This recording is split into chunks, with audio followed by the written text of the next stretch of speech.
mencionados anteriormente,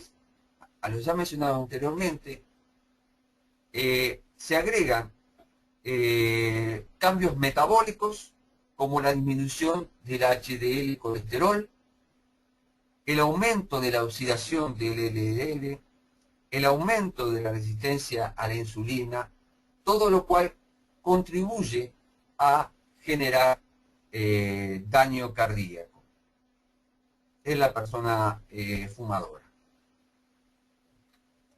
Con respecto a cuáles son los elementos específicos del humo del tabaco que causa el daño cardíaco, hay mucha información, pero todavía hay discusión. Los elementos más frecuentemente involucrados en este daño son la nicotina y el monóxido de carbono.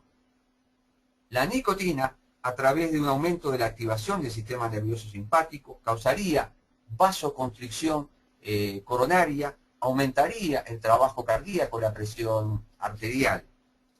El segundo factor, el monóxido de carbono, también disminuiría la disponibilidad de oxígeno miocárdico e influiría en distintos factores, aumentaría el número de glóbulos rojos, podría estar involucrado también en la disfunción endotelial.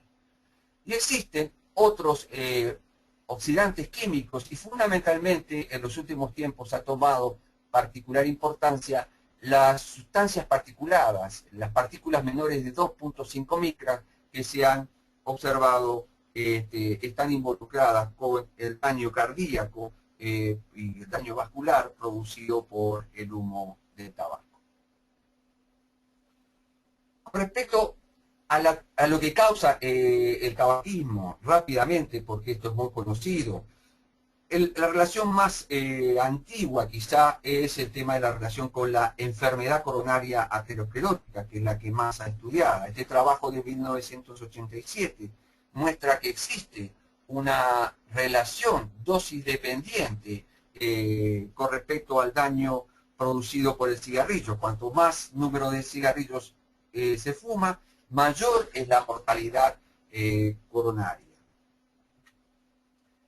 Este otro estudio de Waters, realizado mediante arteriografía coronaria cuantitativa seriada en 331 pacientes, 90 fumadores y 241 no fumadores, nos muestra que fumar acelera la progresión de lesiones coronarias ateroscleróticas, pero también la formación de nuevas lesiones en las personas estudiadas. Este otro slide es del estudio INTERHEART, donde se estudió factores de riesgo de infarto agudo de miocardio en 52 países. En él observamos que en rojo y en naranja están los datos relacionados con el tabaquismo y se ve cómo aumenta el riesgo de infarto agudo de miocardio no fatal, pero quiero que se concentren en esta franja etaria. El daño es mucho mayor en los menores de 50 años. Cuanto más joven, más importante es la relación entre tabaco e infarto agudo no fatal. Pero fumar también aumenta el riesgo de muerte súbita cardíaca, como lo muestra este estudio de seguimiento de 8 años de más de 7.000 personas, en donde el tabaquismo implica un riesgo relativo de 2,3 para los fumadores con respecto a los no fumadores de padecer una muerte súbita cardíaca. Pero no solo a nivel cardíaco se ve la afectación del tabaquismo, también afecta las arterias, en especial las arterias de los miembros, como vemos en este slide. El riesgo de enfermedad vascular periférica asintomática aumenta significativamente con respecto al del no fumador y disminuye, este es el fumador, no fumador, y disminuye dicho riesgo al dejar de fumar. Otro punto importante que muchas veces no se tiene en cuenta es la asociación entre tabaquismo y aneurisma de aorta. El fumar es es el factor más importante de riesgo modificable de desarrollo de aneurisma de aorta abdominal, por ejemplo, teniendo los fumadores intensos casi 5 veces más el riesgo que los no fumadores, y esto es más importante en el hombre que en la mujer. Y para que tengan una idea de la importancia relativa, la asociación entre tabaquismo y aneurisma de aorta es más fuerte que la asociación, es 3 veces más fuerte que la asociación entre tabaquismo y enfermedad coronaria, y casi 5 veces más fuerte que entre tabaquismo y accidente cerebrovascular.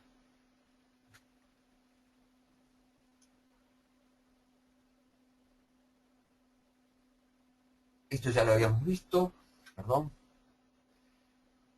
Con respecto a la afectación de las arterias que van hacia el cerebro, de las arterias carótidas, encontramos que existe una relación entre la aterosclerosis carotidia y el consumo de tabaco, tanto por consumo activo, pero también como por exposición pasiva.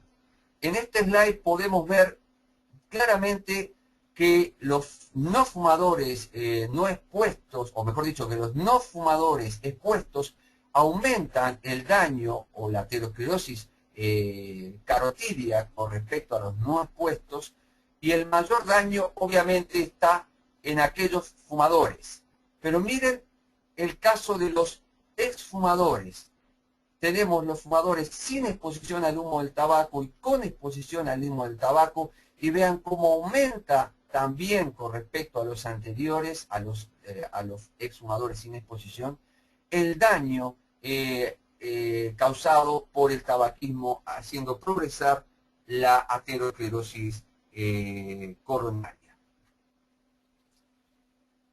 El tabaquismo está relacionado, por lo tanto, también con el accidente cerebrovascular de tipo isquémico, pero también hemorrágico. Fumar sería responsable entre 12 y 14% de las muertes por stroke, al igual que en la enfermedad coronaria. Este riesgo aumenta en forma aguda, fundamentalmente a través de fenómenos trombóticos, y también en forma crónica, aumentando la carga de enfermedad aterosclerótica. Pero como decía recién, no solamente aumenta el riesgo de accidente vascular isquémico, sino también hemorrágico, de los dos tipos, de hemorragia intracerebral y subaracnoideo, siendo este efecto principalmente mayor en la mujer que en el hombre. Abordaremos ahora específicamente la relación entre exposición al humo del tabaco y enfermedad cardiovascular. Como hemos visto anteriormente, los fumadores, si ya tenían menos conciencia de los efectos de su propio tabaquismo sobre el aparato cardiovascular, tampoco son conscientes de que el humo, la exposición al humo del tabaco por parte de las personas no fumadoras puede causar daño cardiovascular.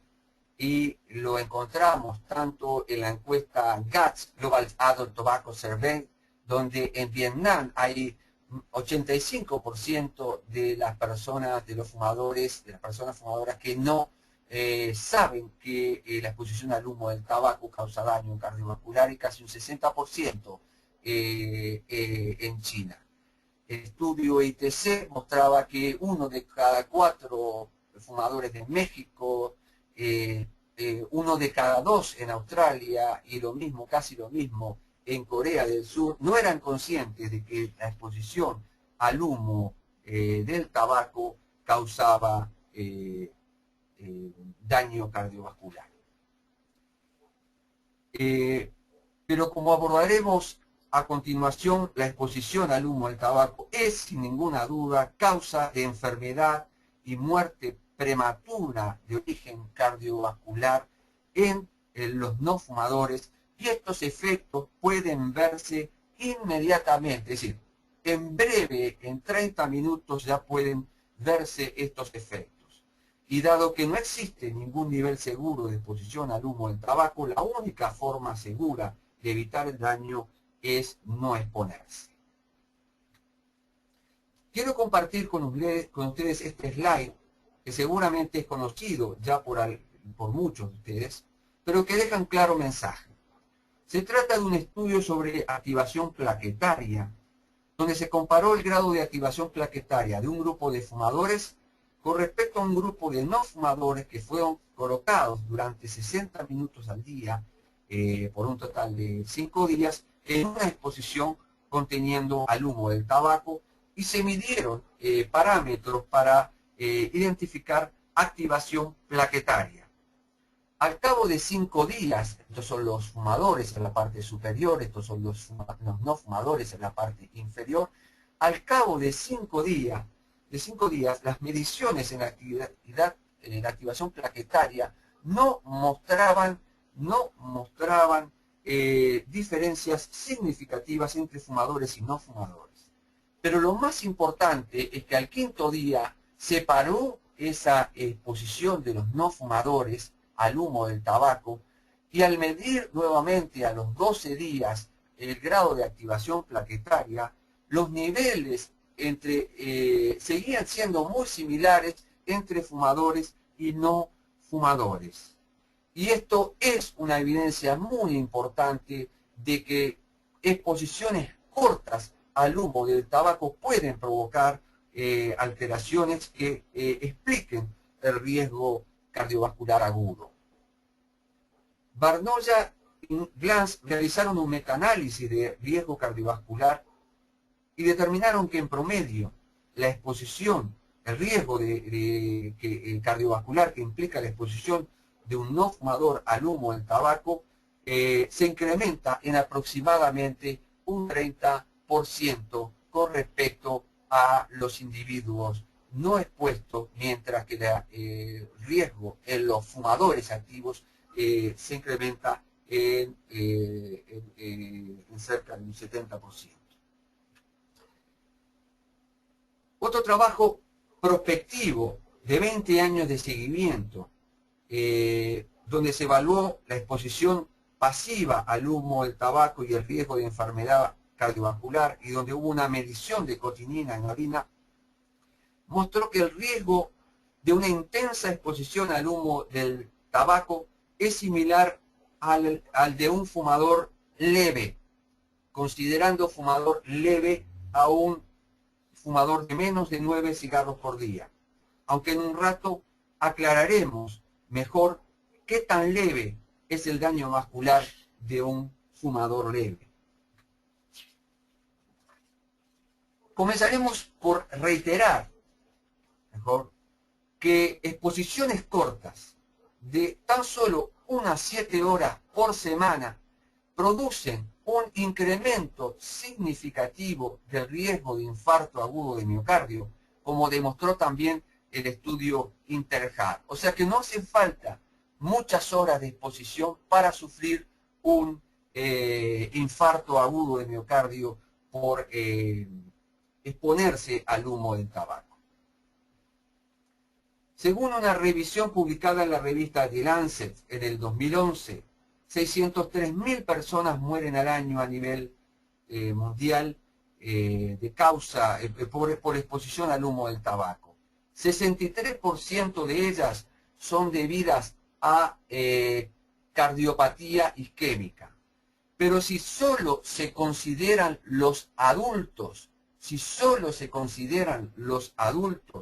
el 87% de las muertes son vinculadas a cardiopatía isquémica. Es por lo tanto para el cardiólogo una gran responsabilidad el aconsejar a sus pacientes no exponerse al humo del tabaco si realmente queremos hacer una correcta prevención cardiovascular.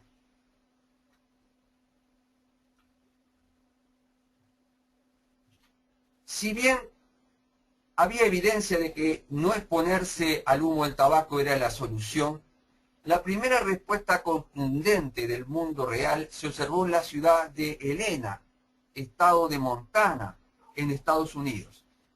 Allí, en 2002, se instaló una prohibición completa de fumar en lugares públicos y lugares de trabajo en toda la ciudad.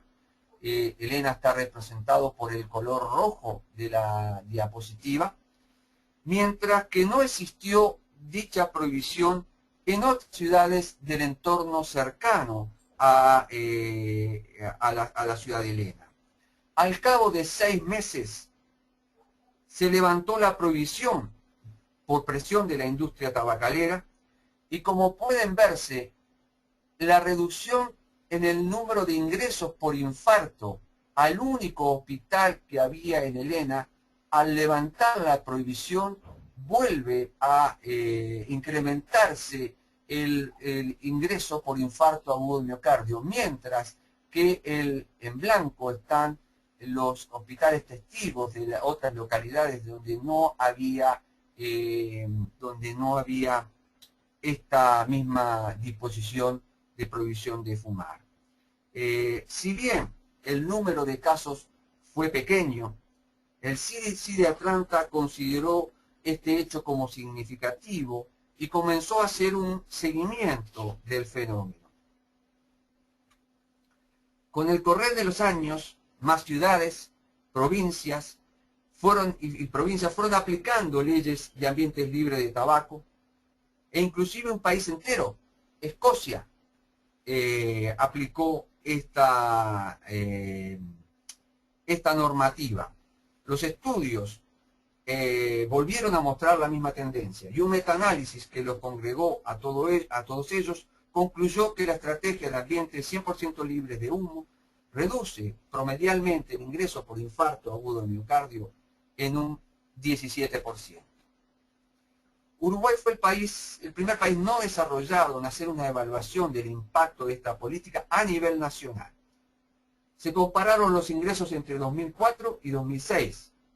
Marzo de 2006 fue el momento que se instaló la prohibición, con los ingresos entre 2006 y 2008, y se incluyó en este estudio prácticamente el 80% de los centros que podían ingresar infarto agudo de miocardio en el país, y se observó una disminución del 22% de dichos ingresos.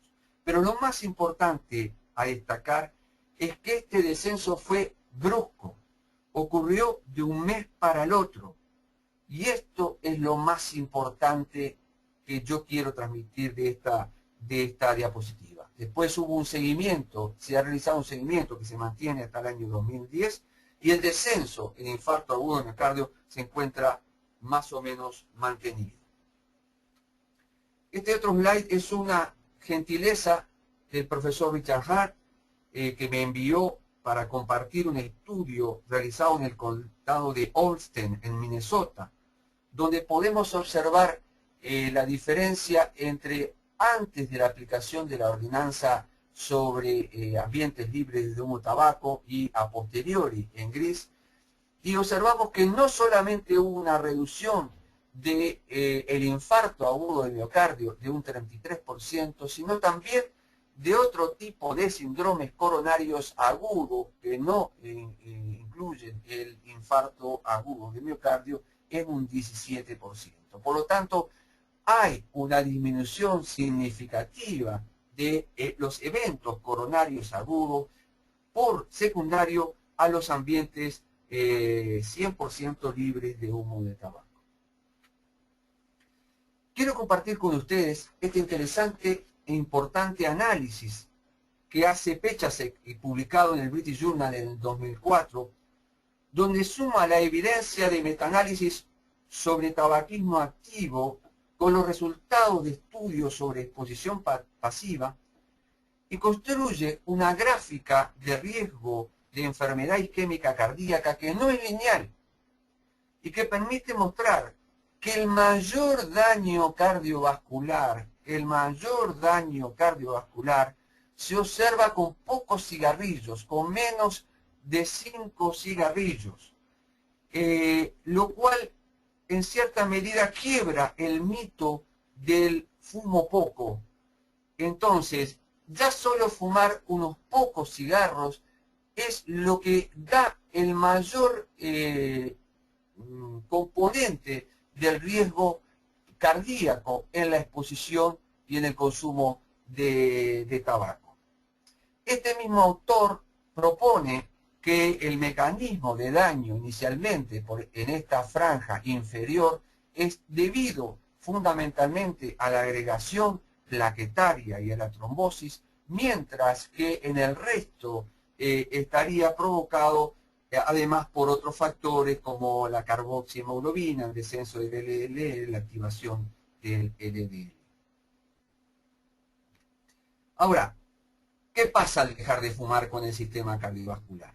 En primer lugar, como este es un slide que ya lo conocen, la recuperación es rápida, el monóxido de carbono desciende rápidamente en horas, la función endotelial mejora y las chances, por lo tanto, de sufrir un evento cardiovascular ya disminuyen en las primeras 24 horas y al año se disminuiría el riesgo de sufrir un infarto agudo de miocardio, perdón, aquí está, a la mitad en el fumador. Y casi a los 3 años, algunos dicen entre 3 y 5 años, se reduciría el riesgo de infarto al de los nunca fumadores. Mientras que reducir el riesgo de accidente vascular requiere más tiempo.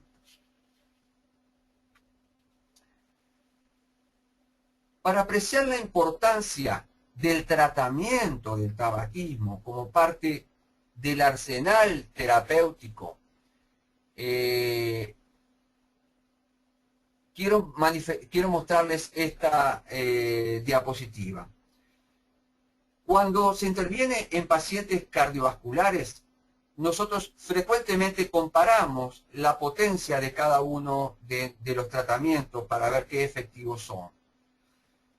Por ejemplo, los tratamientos habituales en la enfermedad cardiovascular reducen la mortalidad cardiovascular entre 15 y 35%. La aspirina reduce el riesgo en 15%, los beta bloqueantes 23%, los inhibidores de la convertasa también 23%, y el uso de estatinas entre 29 y 35%.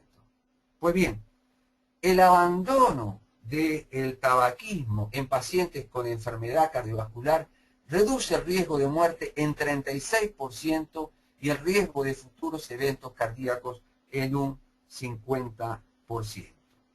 Por lo tanto, digo, al igual que lo que podíamos decir, no administrarle aspirina o beta bloqueantes a un paciente con una cardiopatía isquémica es, desde el punto de vista cardiológico, una mala práctica. No hacer la intervención en sensación de tabaquismo en estos pacientes cae en el mismo rango.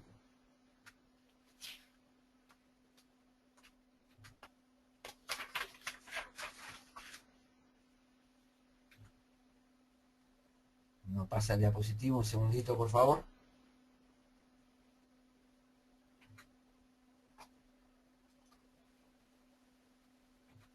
Ahí está, ahora está.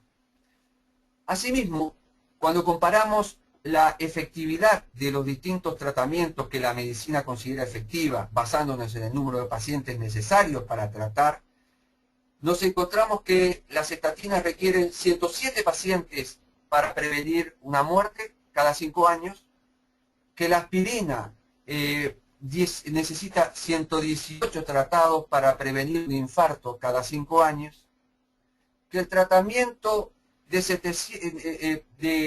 antihipertensivo requiere 700 pacientes para prevenir un stroke, un infarto y una muerte cada año, y que otra estrategia de prevención frecuente en medicina, como es el screening de cáncer de cuello uterino, requiere de 1.140 personas tratadas o intervenidas para prevenir una muerte cada 10 años. Cuando vamos al tema de cesación de tabaquismo, encontramos que simplemente administrar el consejo breve, 5 minutos, a 80 personas previene una muerte prematura, y que si a eso se le agrega una medicación específica para cesación, el número necesario para tratar, para producir evitar una muerte prematura, disminuye significativamente entre 38 y 56, y si se aplica el paquete completo de apoyo conductual, solamente se requiere entre 16 y 40 personas tratadas para prevenir una muerte prematura, demostrando de esta manera la eficacia del tratamiento y la cesación del tabaquismo, y que por lo tanto debe ser incluida en la práctica clínica cardiológica habitual. Otro punto importante es tener en cuenta la carga de enfermedad que genera el tabaco sobre el sistema cardiovascular.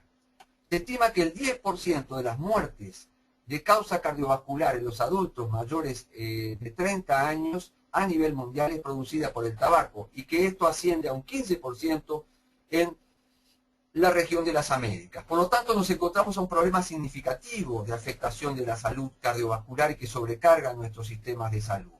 La pregunta que nos debemos hacer todos en forma individual, los que somos cardiólogos o los que trabajamos en salud cardiovascular o en salud en general, es cuánto tiempo de nuestra práctica clínica le dedicamos a este tema que tiene esta magnitud de impacto sobre nuestros pacientes. Otro concepto muy claro que hemos aprendido del modelo de Ottawa de abordaje de tratamiento del tabaquismo es que los fumadores no necesitan más sermones o conferencias. Lo que necesitan es ayuda, que le demos la ayuda que ellos requieren para lograr la cesación. Finalmente, para ir terminando, abordar algunos detalles con respecto a la parte de medicación cardiovascular utilizada para tratamiento del tabaquismo y su impacto sobre el sistema vascular. Con respecto a la sustitución nicotínica, existe la creencia en muchos médicos e incluso cardiólogos de que la nicotina por vía de fármacos de sustitución nicotínica, como chicles y parches, es tan peligrosa como la obtenida al fumar. La respuesta es no. Primero, porque la absorción es más lenta, mientras que la inhalada lleva segundos a alcanzar el aparato cardiovascular. Por vía chicle o parche demora minutos en alcanzar el corazón. En segundo lugar, porque se produce por vía venosa, no por vía arterial como ocurre al inhalarla. Y en tercer lugar, porque no se asocia a la enorme cantidad de productos, incluidos el monóxido de carbono, entre otros, que generan daño cardíaco. Y la respuesta simpático-mimética que produce esta nicotina es de menor intensidad. Un estudio prospectivo diseñado para evaluar los efectos del parche de nicotina sobre el grado de isquemia miocárdica en pacientes con enfermedad coronaria, utilizando centellograma de esfuerzo con talio, donde los propios pacientes en tratamiento para dejar de fumar fueron su propio control, mostró que al recibir sustitución nicotínica en vez de fumar, los pacientes presentaron una significativa reducción del defecto de perfusión, y que esta reducción ocurrió a pesar que hubo un aumento del tiempo de ejercicio realizado. La opinión mayoritaria de los expertos en el tema sostiene que el uso de sustitución nicotínica en pacientes cardiovasculares es seguro, y esa es la experiencia que personalmente he acumulado a lo largo de muchos años. En relación al bupropión, a pesar de que sí hay que controlar las cifras tensionales durante su uso, la evidencia disponible demuestra de que es una droga también bastante segura para su uso. Presento este estudio sobre 629 pacientes con un seguimiento a un año, en donde la evaluación de los efectos adversos no demostró impacto significativo sobre los eventos cardiovasculares. Es decir, hubo un leve incremento, pero no fue significativo. En relación a la vareniclina, en los últimos tiempos se suscitó una controversia con respecto a su seguridad cardiovascular, a punto de partida de una revisión realizada por el grupo de Singh de la Universidad de Duke en Salem, quienes señalaban un aumento significativo de eventos cardiovasculares en los pacientes con vareniclina. Fuera del hecho de que esta universidad recibe fondos de la industria tabacalera por sus investigaciones, cuando se analizó en profundidad este estudio, se encontraron serios defectos metodológicos. Otros metaanálisis no han demostrado dicho efecto y mismo el análisis de los datos que mostraba Singh por otros investigadores no dieron el mismo resultado que él manifestaba. Por su parte, la FDA estableció al respecto que si existiese algún incremento, este no sería estadísticamente significativo. Este es un estudio realizado por Nancy Rigotti, también sobre pacientes con cardiopatía estable, con vareniclina, con seguimiento a 12 meses, y que también muestra que no hubo una diferencia significativa en eventos cardiovasculares, ni tampoco en muerte entre el grupo placebo y el grupo de vareniclina. Finalmente, unas palabras con respecto al tema de la intervención sobre el paciente fumador, cuando está hospitalizado por un problema cardíaco. Una revisión Cochrane realizada por Nancy Rigotti muestra que los ingresados por problemas cardiovasculares tienden a abandonar el tabaquismo espontáneamente en mayor proporción que por otras patologías, pero que realizar un apoyo, una intervención, un consejo breve durante la intervención aumenta el riesgo relativo, aumenta la probabilidad de estar sin fumar en 1.37. Si a esto se le agrega sustitución nicotínica, se produce un mayor aumento. No existe hasta ahora una evidencia suficiente para sostener el uso de bupropión o vareniclina, pero hay estudios en curso. En suma, debemos aplicar al tabaquismo los mismos criterios y las mismas conductas que aplicamos para el abordaje de otros factores de riesgo y que presentan los pacientes cardiovasculares. Y este es mi slide final. Y quiero transmitirles que los países se han comprometido ante la ONU a disminuir la mortalidad cardiovascular en un 25% para el año 2025 y que la World Heart Federation ha lanzado una campaña de sensibilización llamada 25x25 para sensibilizar a los gobiernos y a los tomadores de decisión al respecto. Para alcanzar este objetivo, como cardiólogos o profesionales de la salud, deberemos realizar una serie de acciones. En primer lugar, ser un modelo no fumador. En segundo lugar, intervenir sistemáticamente sobre nuestros pacientes mediante consejo breve y aconsejando evitar la exposición al humo del tabaco. Tercero, entendiendo y abordando el tabaquismo como una enfermedad crónica. Cuarto, asegurándonos que el tratamiento de cesación sea accesible a todos los fumadores. Quinto, apoyando la creación de ambientes 100% libres de humo o tabaco. Sexto, capacitando y motivando a los estudiantes de medicina a intervenir en cesación. Séptimo, apoyando las políticas de control del tabaco y la aplicación del convenio marco. Y finalmente, rechazando cualquier financiación de la industria tabacalera para realizar los estudios de investigación.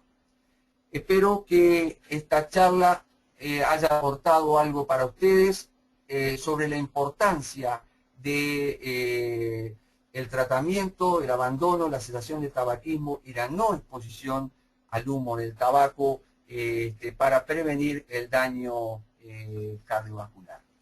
Le paso la palabra ahora a Vicky para manejar las preguntas. Muchísimas gracias a todos.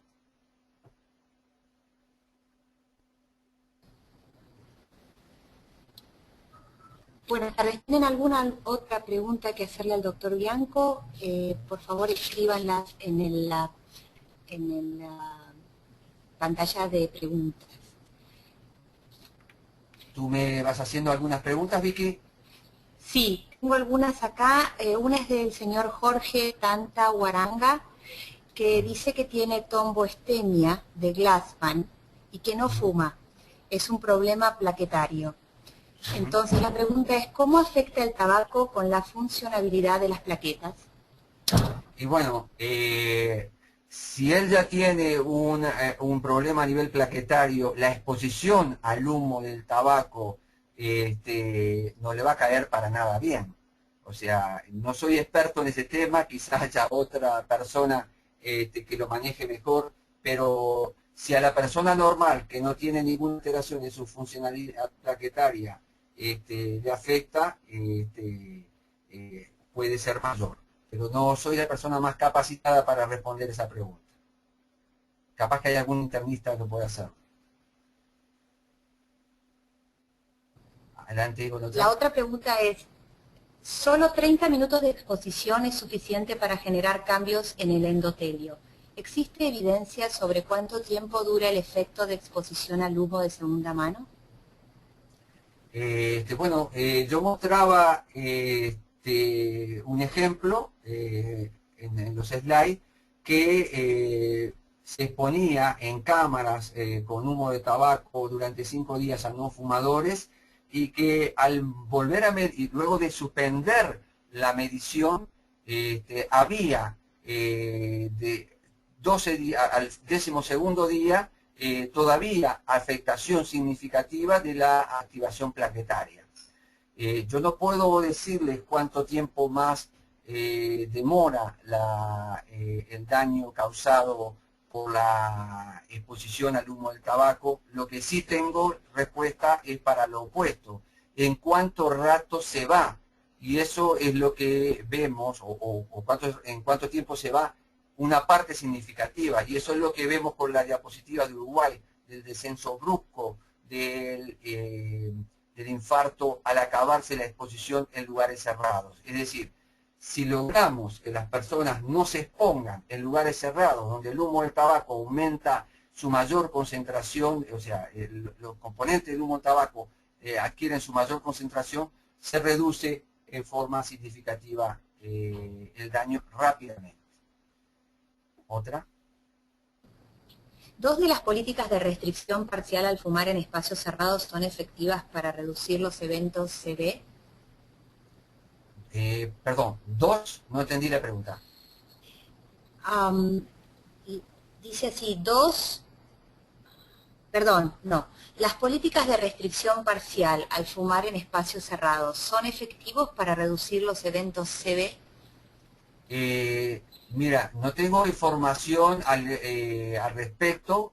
Lo que hemos visto es que las políticas de restricción parcial mantienen niveles de riesgo, o sea, de niveles de contaminantes que todavía mantienen riesgo. O sea, la respuesta es no, todavía sigue dando un riesgo. No puedo darles exactamente la magnitud en este momento, no la tengo en la cabeza, pero lo que sí seguro es que la única forma de evitar el daño cardiovascular por, por exposición al humo del tabaco es no exponerse, no estar en lugares donde cerrados donde se permita fumar, porque no existe un nivel mínimo seguro de exposición al humo del tabaco. ¿Qué opinión le merece la cesación tabáquica sin el uso de medicamentos y consiguiente? Ay, un segundo, se me bajó. ¿Consiguiente? Se me bajó la pantalla. Y por consiguiente, sin los efectos secundarios asociados a ellos. En primer lugar, si uno pudiera hacer que las personas dejaran de fumar sin ningún tipo de intervención farmacológica, sería fantástico. Y de hecho hay mucha gente que lo logra hacer, a veces con un costo, es decir, dejan de fumarse los cigarros y se fuman la comida, quedan alterados, o sea, sufren, pagan un costo que no es un efecto colateral de medicamento, pero pagan un costo extra que podría haberse atenuado con un tratamiento. Pero el tratamiento fundamentalmente lo apuntamos a ayudar a aquellas personas que no son capaces de dejar por su propia cuenta. El tratamiento farmacológico es efectivo en todas las personas. Incrementa la probabilidad de dejar de fumar en todas las personas. Como médicos debemos definir riesgo, valorando riesgo-beneficio, si hacer o no hacer.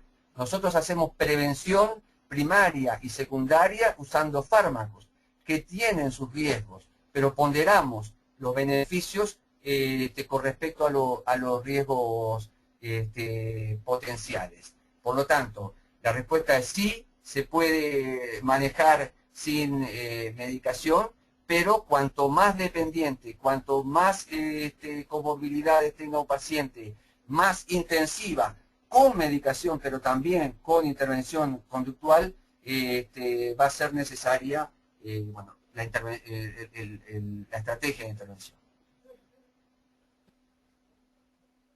¿Alguna más, Vicky? ¿Existe evidencia sobre el incremento? Sí, ¿existe evidencia sobre el incremento de diabetes por interacción con receptores a nivel pancreático? Repetímela, perdón. ¿Sí existe? Sí, existe evidencia sobre el incremento de diabetes por interacción con receptores nicotínicos a nivel pancreático. Yo no recuerdo el mecanismo, pero sí es clara la evidencia entre consumo de tabaco y diabetes no insulino requirente, la llamada diabetes 2. Después de la obesidad, el consumo de tabaco, el tabaquismo activo, es causa de diabetes, provocando diversas alteraciones, y lo que no queda claro es dónde es, si es un efecto directamente a nivel pancreático, cuál es el mecanismo. Quizá el colega que planteó tenga un dato al respecto, pero lo que sí es cierto es que hay una relación clara entre diabetes del adulto y consumo de tabaco. No sé si dará tiempo para otra pregunta. La próxima es, ¿quieres que te haga dos que son parecidas? Te hago dos juntas. Quizás. ¿Tienen el mismo impacto los cigarrillos armados sin filtro en cuanto al riesgo cardiovascular? ¿Y qué opinión tienes sobre el cigarrillo electrónico? Qué linda pregunta la última. Pero voy a hablar primero de los cigarrillos armados. En primer lugar, el cigarrillo industrial, el que, sobre todo el que tiene filtro, tiene un mecanismo que mantiene encendido el cigarro, y por lo tanto el fumador va dando sus pitadas. En el caso del cigarrillo de armar, este mecanismo para mantener la ignición y la quema del tabaco de la punta del cigarrillo prendida no existe, y el fumador tiene que dar frecuentemente inhalaciones más profundas para mantener encendido el cigarro, y la evidencia muestra que habría en estos fumadores de cigarros armados mayor niveles de monóxido de carbono y otras sustancias que lo que se ve en el cigarrillo común o industrializado. O sea, no son más sanos los cigarrillos de este tipo. Y con respecto al cigarrillo electrónico, yo tengo un conflicto interno, no tengo una posición definitiva, porque por un lado, si alguien me dijera, bueno, hoy en día, es decir, de hoy para mañana, con la evidencia que existe, no existen más cigarrillos y paso a todos los fumadores a fumar cigarrillos electrónicos. Y no estoy diciendo que el cigarrillo electrónico sea carente de daño. Es capaz que yo podría aceptar esa situación entendiendo que quizá y probablemente a la salud pública ese cambio brusco y mantenido, y si puedo asegurarme que no ocurra más, podría aceptar esa situación. Ahora, la realidad es que esto es muy poco probable que ocurra. La realidad es que, en primer lugar, no tenemos evidencia para usarlo, aún suficiente evidencia como para usarlo como un mecanismo de cesación de tabaquismo. Está surgiendo cierta evidencia. No hay evidencia de que sean inocuos, podrían ser más inocuos que los cigarrillos, yo pienso que deben serlo. Pero el problema y lo que a mí me rechina los dientes es que fundamentalmente la industria tabacalera está detrás, hay que tener mucho cuidado, se están usando para sabotear las estrategias de ambiente libre de humo. El fumador en la estrategia de ambientes libres de humo tiene menos chance para consumir sus productos y ello impulsa más el intento de cesación. Y el cigarrillo electrónico es una excelente estrategia como para sabotear muchas de las políticas que estamos haciendo. E incluso, y ya termino, porque nos estamos extendiendo mucho, incluso tenemos el tema que la persona puede pasar al cigarrillo electrónico por un determinado tiempo, pero después no tiene dinero y vuelve a fumar y no termina de desengancharse. Y hay un tema conductual, es muy similar a lo que tiene en la mano habitualmente, o sea que no rompe la parte conductual de lo que es la dependencia al tabaco. Y el último punto es que es un elemento demasiado atractivo para los jóvenes. Y ese es mi temor, que vamos a pasar de una dependencia al tabaco a una dependencia a la nicotina, que bueno, tendríamos que valorarla. Entonces confieso mis sentimientos duales al respecto. Pero yo no lo indico. ¿Alguna pregunta más o comentario de Gustavo? No sé si Gustavo anda por ahí. Tengo algunas preguntas de Gustavo. ¿Cree usted que todos los pacientes internados por enfermedad cardíaca deben recibir consejos sobre el tabaco? Sí, absolutamente. Quizá no fui claro por razones de tiempo, pero no podemos perder la oportunidad de intervenir en un momento crítico, en un momento que es una ventana de oportunidad en el paciente que está internado y sensibilizado en ese tema. La mayoría de los pacientes fumadores, cuando ingresan, no están previamente en fase de abandono en general. Pero en ese momento la motivación cambia sustancialmente hacia el abandono y no podemos perder la oportunidad de intervenir, por lo menos con un consejo breve, pero cuanto más intensa sea la intervención con consejo breve, más administración de información, más un seguimiento, más medicación intrahospitalaria y seguimiento a posteriori, mayor es la probabilidad de que esa persona se mantenga abstinente. Tengo una más de Gustavo, ¿puede ser? Sí, hacemos esta y vamos terminando, me imagino, porque la gente capaz que... Tengo muchas preguntas en realidad.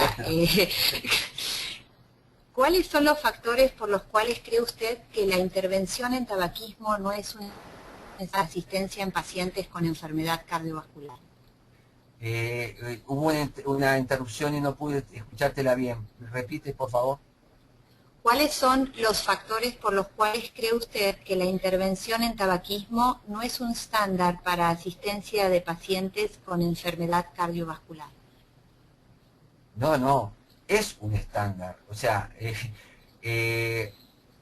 la realidad es que la intervención en cesación y tratamiento, por la evidencia que traté de demostrar, está en el mismo nivel que el uso de los betabloqueantes, de la aspirina, de la inhibidora de la convertasa y de todos los otros medicamentos de primera línea que usamos los cardiólogos para tratar la enfermedad cardiovascular y para prevenir las complicaciones.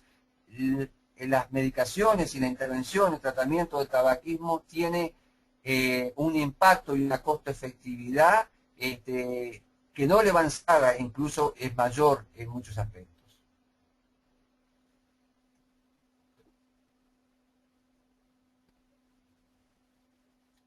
Bueno, no sé si hay alguna. Si han no, quedado muchas preguntas que sí, no podrán pero responder. bueno. Son muchas, Eduardo. Quizás sería una buena idea si pudieran enviarnos estas preguntas a info.globalbridges.org para poder tratar de responderlas así. Perdón, lo dije mal. info@globalbridges.org. Sí, Vicky, estas preguntas pueden, si hay similares, organizarse y las podemos contestar por la página web, si les parece bien a ustedes.